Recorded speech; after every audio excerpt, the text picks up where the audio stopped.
اسلام آباد، پشاور اور سوات سمیت مختلف شہروں میں زلزلے کے جھٹکے۔ وفاقی دارالحکومت اسلام آباد اور خیبر پختونخوا کے مختلف علاقوں میں زلزلے کے شدید جھٹکے محسوس کیے گئے ہیں۔ تفصیلات کے مطابق زلزلے کے جھٹکے جڑواں شہروں اسلام آباد، راولپنڈی، پشاور، سوات، ایبٹ آباد اور چترال محسوس کیے گئے، جس سے شہریوں میں خوف و ہراس پھیل گیا۔ محکمہ موسمیات کے مطابق زلزلے کی شدت ریکٹر اسکیل پر 5.2 ریکارڈ کی گئی، جبکہ اس کا مرکز افغانستان کے ہندوکش پہاڑی سلسلے میں تھا۔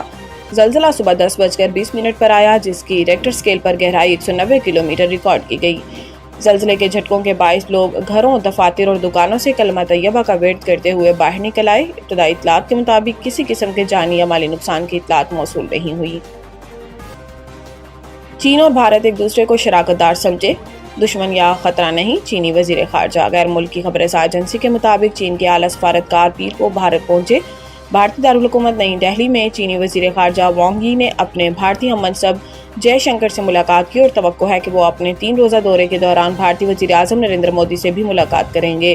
چینی وزیر خارجہ وانگ یی نے بھارتی ہم منصب جے شنکر سے گفتگو کرتے ہوئے کہا کہ چین اور بھارت ایک دوسرے کو شراکت دار سمجھے، دشمن یا خطرہ نہیں۔ چین اور بھارت کو درست اسٹریٹجک مفاہمت قائم کرنی چاہیے۔ انہوں نے کہا کہ چین ہم آہنگی، باہمی فائدے کے اصول کو برقرار رکھنے کے لیے تیار ہے۔ دوسری جانب بھارتی وزیر خارجہ جے شنکر نے کہا کہ دونوں ہمسایہ ممالک اپنے تعلقات میں ایک مشکل دور کے بعد آگے بڑھنا چاہتے ہیں۔ ہمیں اختلافات کو تنازعات میں اور مقابلے کو تصادم میں نہیں بدلنا چاہیے۔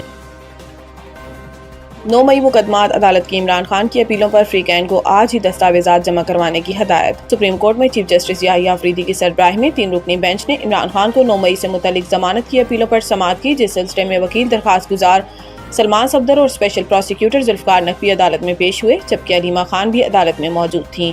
جسٹس یحییٰ آفریدی نے سلمان صفدر سے مکالمہ کیا کہ آپ نے گزشتہ روز دستاویزات جمع کروائے تھے، کل 10:30 تک دستاویزات کو دیکھ لیتے ہیں، ہمیں بھی تو دستاویزات کو پڑھنا ہے نا۔ چیف جسٹس نے کہا کہ آپ نے خود دستاویزات جمع کروائے ہیں، میں ان کو دیکھ نہیں سکا۔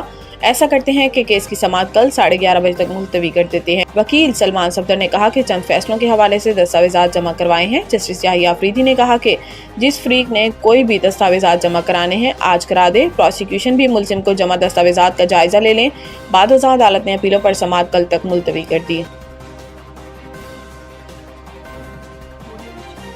دہشت گردوں کی سہولت کاری کا الزام، گرفتار لیکچرار ڈاکٹر عثمان 14 روز کے ریمانڈ پر سی ٹی ڈی کے حوالے۔ کوئٹہ میں 12 اگست کو گرفتار کیے جانے والے بیوٹنس یونیورسٹی کے لیکچرار ڈاکٹر عثمان قاضی کو سی ٹی ڈی کی جانب سے ستاد دہشت گردی عدالت میں پیش کیا گیا۔ عدالت نے ڈاکٹر عثمان قاضی کا 14 روزہ جسمانی ریمانڈ منظور کر لیا۔ بیوٹنس یونیورسٹی کے لیکچرار ڈاکٹر عثمان قاضی کو کل عدم تنظیم کے لیے سہولت کاری کے الزام میں 12 اگست کو ان کے گھر سے گرفتار کیا گیا۔ ڈاکٹر عثمان قاضی نے ویڈیو بیان میں دہشت گردی کے متعدد واقعات میں کل عدم تنظیم کی سہولت کاری کا اعتراف بھی کیا ہے۔ مونسون سسٹم بحیرہ عرب میں موجود کراچی میں آج وقفے سے بارش ہوگی۔ موسمیاتی ماہرین کا کہنا ہے کہ مونسون سسٹم بحیرہ عرب میں موجود ہے، جس کے باعث کراچی میں آج وقفے سے بارش ہوتی رہے گی۔ شہر میں آج تیز بارش ہوئی اور درجہ حرارت میں کمی آئی، تو کل معتدل بارش کا امکان ہے۔ موسمیاتی ماہرین نے عوام سے اپیل کی ہے کہ شدید گرج چمک کے دوران شہری گھروں سے باہر نہ نکلیں اور گرج چمک کے دوران صرف ایمرجنسی کالز کے لیے فون استعمال کریں۔ موسمیاتی ماہرین نے ہدایت کی کہ سڑک پر موجود افراد درخت، باڑ اور کھمبوں سے دور رہیں۔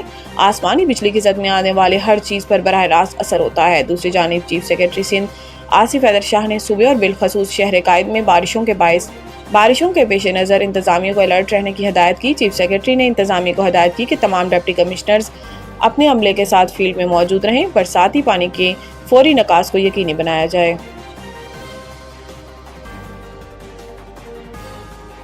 سینٹرل کانٹریکٹ کا اعلان، کوئی کھلاڑی اے کیٹیگری کا اہل نہ ہونے سے کیٹیگری ختم، بابر اور رضوان کی بھی تنزلی۔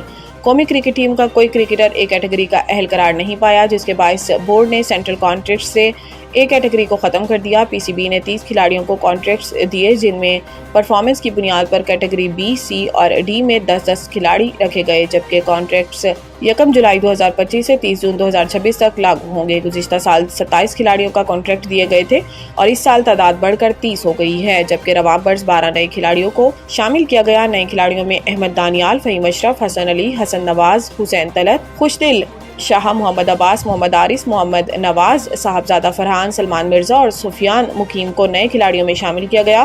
9 کھلاڑی اپنی سابقہ کیٹیگری برقرار رکھتے میں کامیاب ہوئے، جبکہ 8 کھلاڑی کانٹریکٹ حاصل کرنے میں ناکام رہے۔